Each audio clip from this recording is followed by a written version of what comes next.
Hello, നമ്മളെ market പ്രൊയുടെ മാർവിസ്റ്റ് എങ്ങനെ apply ചെയ്യാന്ന് ചോദിച്ചിട്ട് ഒരുപാട് കസ്റ്റമേഴ്സ് എന്തെങ്കിലും വിളിക്കാറുണ്ട്, ചോദിക്കാറുണ്ട്. അതേപോലെ വർക്കേഴ്സ് ഒക്കെ ചോദിക്കാറുണ്ട്. അവർക്ക് വേണ്ടിയിട്ടാണ് ഈ വീഡിയോ കേട്ടോ. നമ്മളെ മാർവിസ്റ്റ് എങ്ങനെ അപ്ലൈ ചെയ്യുന്നതിനെ കുറിച്ച്.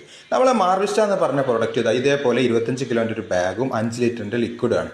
അതിൻ്റെ ഉള്ളിൽ തന്നെ പിന്നെ ഒരു ചെറിയ പാക്കറ്റ് വൈറ്റ് പൗഡറും ഉണ്ടാവും. ആദ്യം നമ്മൾ എന്ത് ചെയ്യുക, ഗ്രാനുവൽസ് നല്ലൊരു പാത്രത്തിലേക്കോ അല്ലെങ്കിൽ സാധാ എവിടെയാണ് നമ്മൾ ഉദ്ദേശിച്ച് അവിടേക്ക് ഇതാക്കുക.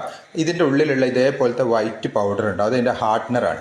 അത് അതിലേക്ക് നല്ല മിക്സ് ആക്കുക. അതിനുശേഷം 5 ലിറ്ററിൻ്റെ ഇതേപോലത്തെ ലിക്വിഡും ഉണ്ടാവും. അതെടുത്ത് നല്ലോണം മിക്സ് ആക്കിയതിന് ശേഷം ഒന്നെങ്കിൽ നമുക്ക് എന്ത് ചെയ്യാം, പുട്ടി മെഷീൻ ഉള്ളവർക്ക് പുട്ടി മെഷീനെ കൊണ്ട് തന്നെ മിക്സ് ആക്കാം. അതല്ലെങ്കിൽ നമുക്ക് കൈ കൊണ്ട് തന്നെ മിക്സ് ആക്കാം. വേറെ പ്രോബ്ലം ഒന്നുമില്ല. നല്ല രീതിയിൽ മിക്സ് ആക്കാം കേട്ടോ. 25 കിലോയിലേക്ക് 5 ലിറ്റർ ലിക്വിഡാണ് വരുന്നത്. അത് നമുക്ക് ആവശ്യാനുസരണം മിക്സ് ചെയ്താൽ മതി. നമ്മൾ എന്ത് ചെയ്താൽ മതി, ഹാർഡ്നർ ആദ്യം തന്നെ മിക്സ് ചെയ്തതിന് ശേഷം ആവശ്യാനുസരണം ലിക്വിഡ് എടുത്തിട്ട് മിക്സ് ചെയ്താൽ മതി. എന്നിട്ട് ഇത് ഗ്ലിറ്ററൊക്കെ ഉണ്ട് നമ്മൾ യൂസ് ചെയ്യുന്നുണ്ടെന്നുണ്ടെങ്കിൽ അതും കൂടി ഈ